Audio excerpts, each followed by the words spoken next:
Good morning, students. In this video, we are going to study about the objectives of joint stock company. In our last video, we have studied about meaning and the features of joint stock company. So you can say objectives or motives of the joint stock company, right?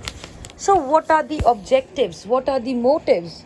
The first motive is rapid industrialization. You know what do you mean by industrialization? Industrialization means growing up of industries, okay? So industrialization is very much necessary for you can say achieving the objectives of the 5-year plans. Our country prepares 5-year plans for every 5 years, okay? 5 वर्षीय plan आपको पता है जो every 5 years वो लोग बनाते हैं. तो rapid industrialization is very much necessary for achieving those 5-year plan, because any country or any you can say economy needs strong infrastructure for the development of industries, okay? Now what kind of infrastructures they need? They need proper, or you can say good power generation sector, good, you can say they need coal, oil, steel, cement, etc.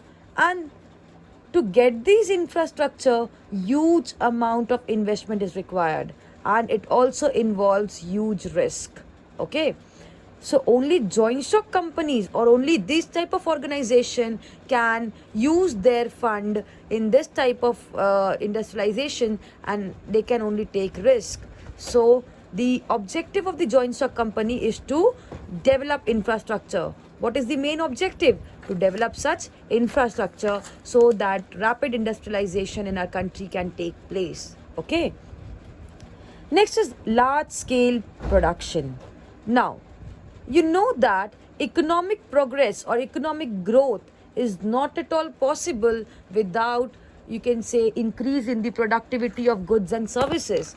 Not only increase in the productive, not only in the quantitative aspect, but also in the qualitative aspect. The quality of the product should also be at par. So they also, for you can say producing more and more of goods and services, they need advanced technology. So what this joint stock company require is to undertake mass production, means huge amount of production and mass distribution of goods and services. That is possible only when they are increasing their scales of operation. And as they will increase their production, automatically their buying, selling, management, marketing, etc., each and everything will be increased. So as a result, joint stock company can supply goods and services at lower price, because if they will increase their you can say rate of production, automatically their cost of production will decrease, okay? Next is better utilization of resources. Corporate organization can effectively and efficiently utilize the resources of the country, as they can invest in the modern methods of production and distribution. So as they are investing in the modern methods of production and distribution, the amount of wastage will be reduced, and they can produce more and more of goods and services. Next is mobilization of idle resources. A public limited company can easily mobilize scattered and small savings of public. How they can mobilize the savings of the public? The financial resources are invested in industries. People start investing in this type of industries. In this way, the rate of capital formation in the country also increases. Next objective is self-reliance.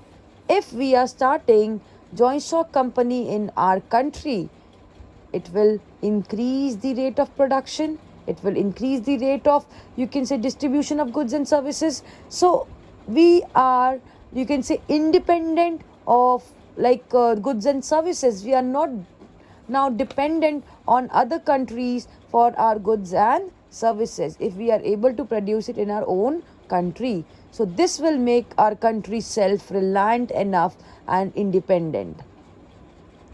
Next is your growth of social sector and rural economy. Another objective of joint stock company is to increase, or is to, you can say, increase the service sector like banking, insurance, transport, education, public health, etc. Now, if they are increasing the growth of this kind of services, they will automatically improve the condition of the rural economy.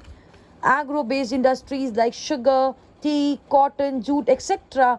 will help to increase or to boost up the agricultural sector or agricultural economy, because you know that India is primarily an agricultural based economy.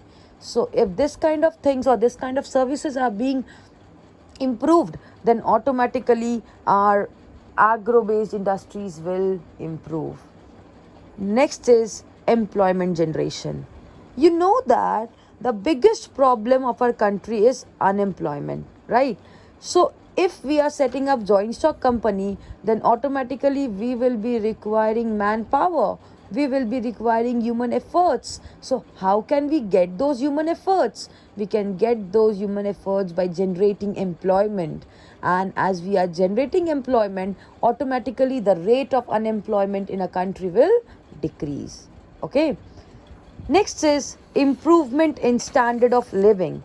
As we have already studied that joint stock company focus on increasing the productivity of the country as well as the quality of the products. So as they are increasing the productivity and they are providing good quality of products, then automatically people are getting, you can say, good products at reasonable prices, which will ultimately increase the standard of living of the people.